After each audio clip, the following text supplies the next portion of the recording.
On a crisp November afternoon in Chicago, the wind carrying the unmistakable buzz of the city, Donald Trump found himself wandering down Michigan Avenue.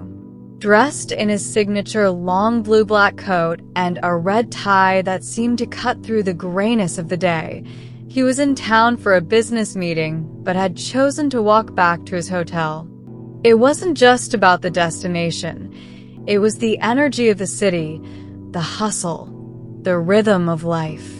As he passed a corner near Millennium Park, his attention was drawn to something that made him stop in his tracks.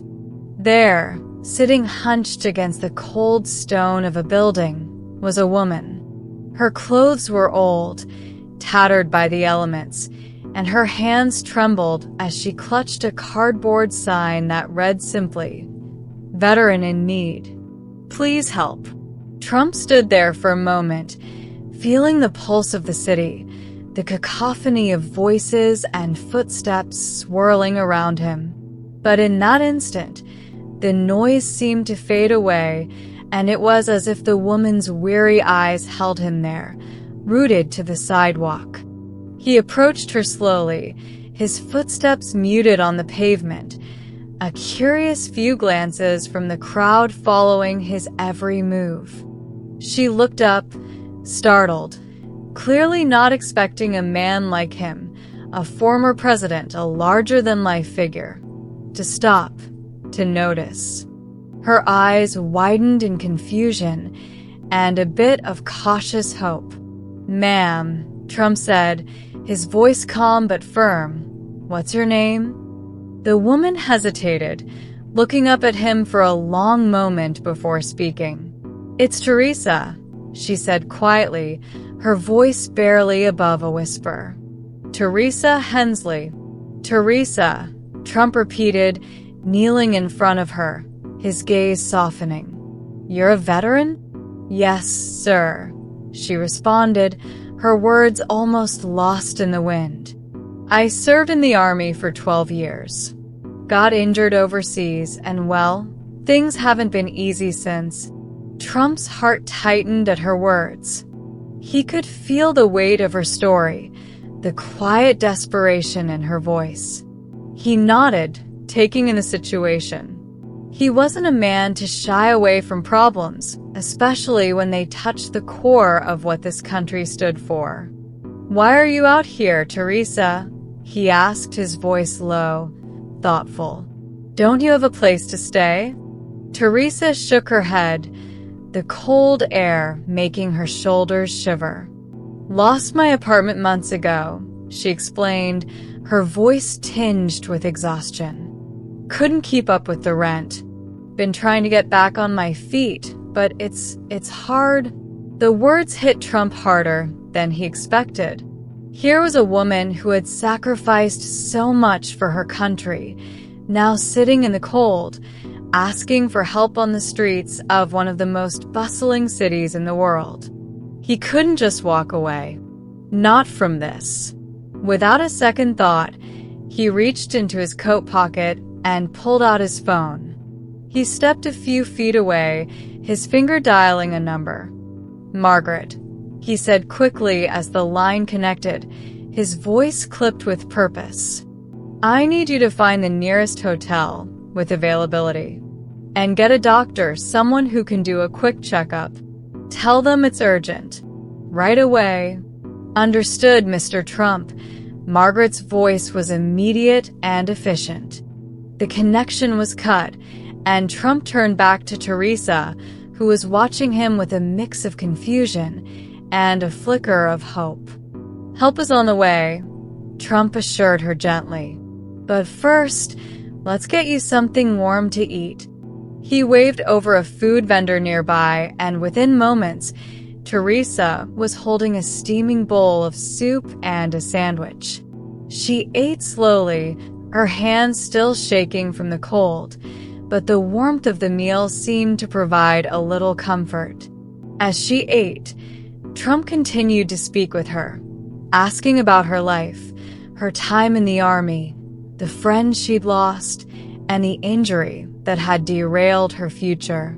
She told him about the difficult transition back to civilian life, about the dreams she had once held, and the reality of what her life had become. Minutes later, a sleek black SUV pulled up to the curb. Margaret had worked fast, and a well-dressed driver stepped out, holding open the door for Teresa. Trump stood and offered her his hand, helping her to her feet. "This is for you, Teresa," he said, his voice warm yet firm. "We're taking you somewhere safe." For a moment, Teresa hesitated. "Why are you doing this, Mr. Trump?" she asked, the question lingering in the cold air. "You don't even know me." Trump looked her in the eye, and for the briefest of moments, the weight of the world seemed to pass between them. "Because someone should have done it a long time ago," he said simply, his voice carrying the weight of an unspoken promise. With that, the SUV whisked them away to a nearby luxury hotel, where the staff, prepped by Margaret, greeted Teresa like a VIP.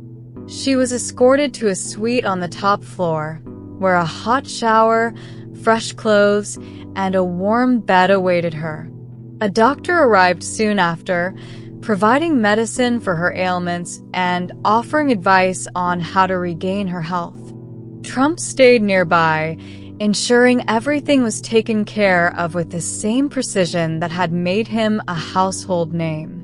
Meanwhile, Margaret had contacted Veterans United Support Services, a nonprofit dedicated to helping homeless veterans reintegrate into society. Within the hour, their representative, a cheerful woman named Lisa, arrived to meet Teresa. It was the start of a new chapter for Teresa, a chapter filled with hope, support, and the promise of a future she hadn't dared to dream of in months. And so, on a cold November afternoon in Chicago, amidst the chaos and noise of city life, an unexpected act of kindness had not only changed Teresa's life, but had reignited a spark of faith in the power of compassion. Lisa sat beside Teresa, her presence calm and reassuring. "We're going to help you with housing, job training, and anything else you need," she said, her voice full of warmth. "You're not alone anymore." Teresa's eyes welled up with tears as she absorbed the gravity of Lisa's words. The weight of the past few months, the isolation, and the struggle all seemed to dissipate in that moment, replaced by a flicker of hope. Teresa turned toward Trump, who was standing quietly in the corner, watching the scene unfold. "I don't know how to thank you, Mr. Trump," she said, her voice thick with emotion. Trump stepped forward. His expression was soft yet sincere.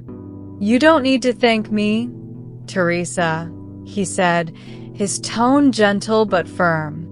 "You earned this a long time ago."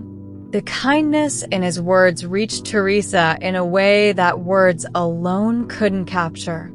She had served her country, given years of her life to something bigger than herself, and now, for the first time in a long while, she was seen, not as a homeless veteran, but as a person deserving of dignity and support. By the next morning, Teresa's life had already begun to change. Veterans United had found her temporary housing, and Trump had arranged for his foundation to cover her rent for the first year. It was a gesture that spoke volumes about his commitment, not just to his own ideals, but to a fellow human being who had been forgotten by so many. But Trump didn't stop there. He handed Teresa a check to help with any immediate expenses, providing her with the means to take those first critical steps toward rebuilding her life. It was more than financial support. It was a lifeline. As Trump prepared to leave the hotel, Teresa stopped him. Her voice was steady now, no longer tinged with the uncertainty she had carried when they first met. "Mr. Trump," she said, looking up at him with gratitude in her eyes, "you've changed my life in ways I can't describe. Thank you.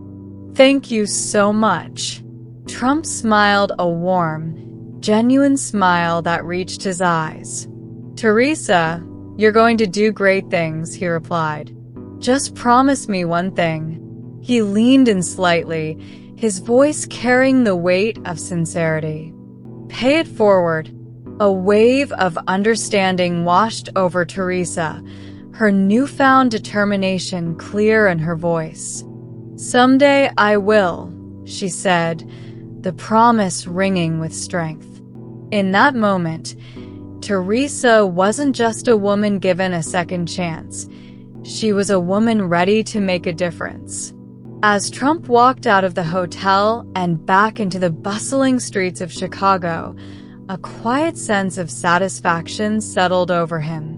In a matter of hours, one life had been transformed, a ripple of kindness spreading through the world.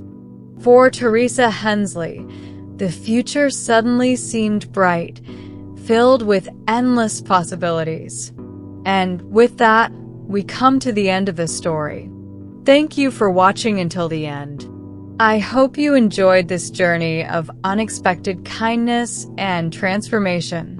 If you did, don't hesitate to like the video and share it with your friends. Subscribe to our channel and turn on the notification bell so you never miss another fascinating story. Have a wonderful day ahead, and remember, sometimes the smallest actions can change someone's entire world.